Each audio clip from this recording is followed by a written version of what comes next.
मेरा प्यार करो, नमस्कार।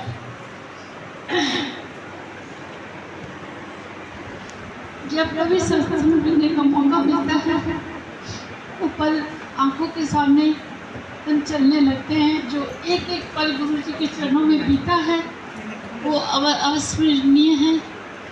मैं बहुत धन्य हूँ जो गुरु जी ने अपने चरणों की सेवा के लिए मुझे हमेशा वो बुलाते थे और मैं धन्य हो जाती थी। जैसा कि आंटी ने कहा, ये महीना गुरु जी को याद करने का है। वैसे तो हम हर रोज़ उनको याद करते हैं और उन अपने चारों तरफ उन्हें पाते हैं, लेकिन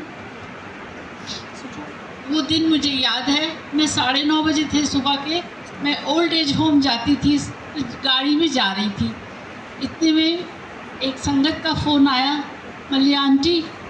मैंने कहा हाँ जी। कहते गुरुजी हमें छोड़कर चले गए। मैंने सुना और मैंने कहा नहीं अंकल, आप क्या कह रहे हैं? कह रहे हैं हाँ आंटी, आप सीधे मंदिर, बड़े मंदिर पहुँचिए। मैं उसी समय गाड़ी मैंने वापस की और सारा रास्ता रोते रोते गुरुजी के मंदिर की तरफ जा रही थी और कैसे कैसे ख्याल आ रहे थे मैं बता नहीं सकती। वहाँ गई, देखा सारी संगत की आंखें आंसुओं से भरी हुई है और गुरुजी की शरीर पूरे मैंने वहाँ पे शीशे के जैसा कवर था, उसमें पड़ा था। क्या कहूँ, वो सीन तो भुलाए नहीं भूलता। लेकिन गुरुजी गए नहीं हैं, हम सबके साथ हैं, हमेशा साथ हैं। बस उनके सच्चे मन से उनको याद कीजिए, आप उन्हें अपने पास पाइएगा।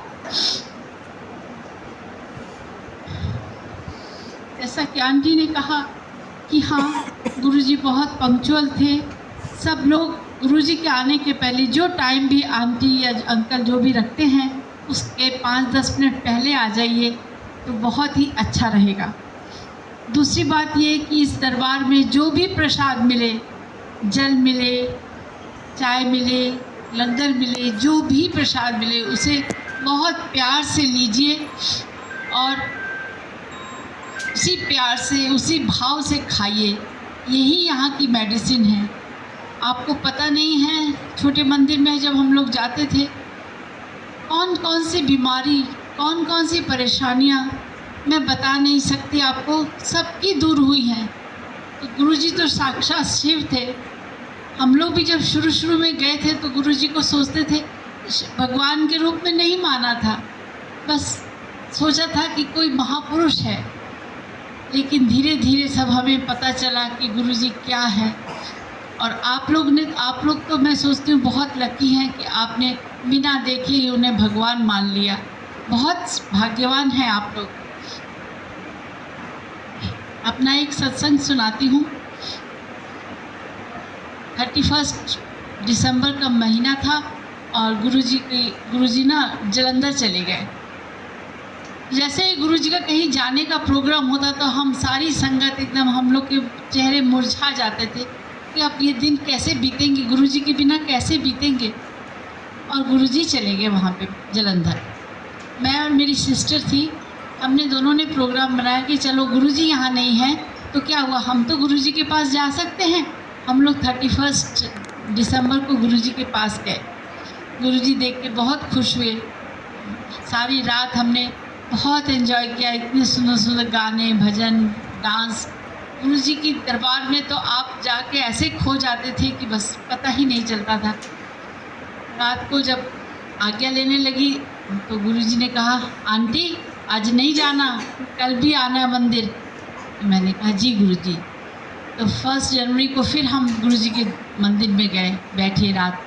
उस दिन गुरुजी ने जाने नहीं दिया।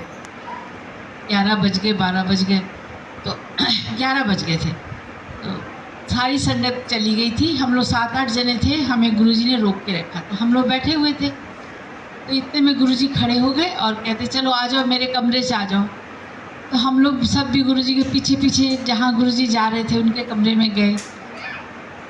पलंग पे जाके गुरुजी बैठे और लेट गए और हम लोग सब दीवार के साथ ढांसना लगा के चुपचाप से सब बैठ गए। गुरुजी ने आंखें बंद करी और गुरुजी लेटे हुए थे। इतने में उन्होंने अपनी आंखें खोली और मुझे कहा, ऐसे बुलाते थे जैसे वो देखिए उस पिक्चर में बुला रहे, ऐसे ऐसे ही बुलाते थे। तो मैं उठ के गई उनके पास, कहते बैठ जा। मैं बैठ गई। कहते चल सेवा कर।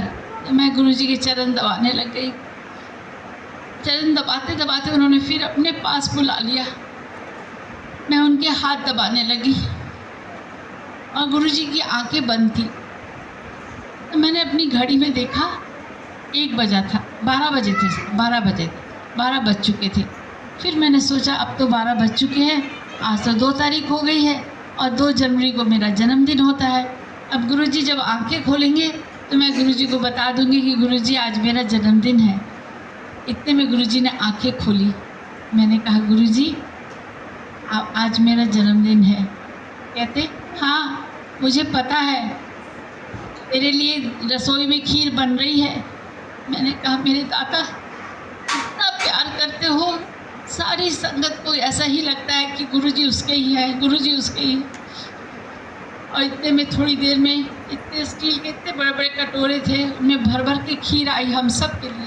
पिंक कलर की खीर थी, इतनी टेस्टी मैं बता नहीं सकती हूँ। हम सब ने खाई, गुरुजी ने भी खाई। जब गुरुजी के पास मैं बैठी थी तो गुरुजी की टेबल पे एक घड़ी थी, वो पेंगुइन है उस पानी में चल रही है, उससे टाइम का पता चलता है। तो गुरुजी ने उठा के मुझे कहा ए ले तेरी बर्थडे गिफ्ट। मैं तो सच कहती हूँ, जब याद करती हूँ वो पल आंखों के सामने दौड़ने लगते हैं और गुरुजी की बहुत याद आने लगती है।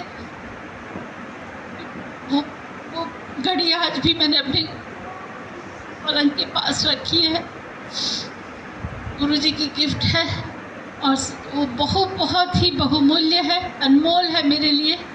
इससे बड़ी गिफ्ट कोई हो नहीं सकती। हमने खीर खा ली, फिर उस समय 2:30 बज रहे थे। तो गुरुजी कहते चलो चलो। फिर गुरुजी ने जो सेवादार थे उनसे कहा कि जितने भी मिठाई के डब्बे रसोई में पड़े हैं सब उठा के ले आओ। और वो एकदम ढेर सारे मिठाई के डब्बे ले आए। गुरुजी कहते चलो उठो। हम लोग गुरुजी आगे आगे, हम सब उनके पीछे पीछे बाहर मेन गेट तक गए और वहाँ जाके गुरुजी ने सबको किसी को 1 दिया, किसी को 2 डब्बे दिए और हम लोग सब गुरुजी को प्रणाम करके हम अपने घर आ गए। गुरुजी हमेशा कहते थे कि जब भी मेरे दरबार में आते हो, ब्लेसिंग्स लेते हो तो सीधे अपने घर जाया करो और कहीं मत जाया करो। तो मैं कहती हूँ गुरुजी हम सब आपके चरणों में बैठे हैं, हमें अपना आशीर्वाद दीजिए और ये पल हमेशा आते रहे, हम आपको याद करते रहे, कभी ना भूलें। सुख में दुख में, चाहे दुख हो तब भी हम गुरुजी को याद करें और देखिएगा वो दुख के पल कैसे बीत जाएंगे आपको पता भी नहीं चलेगा। जय गुरुजी।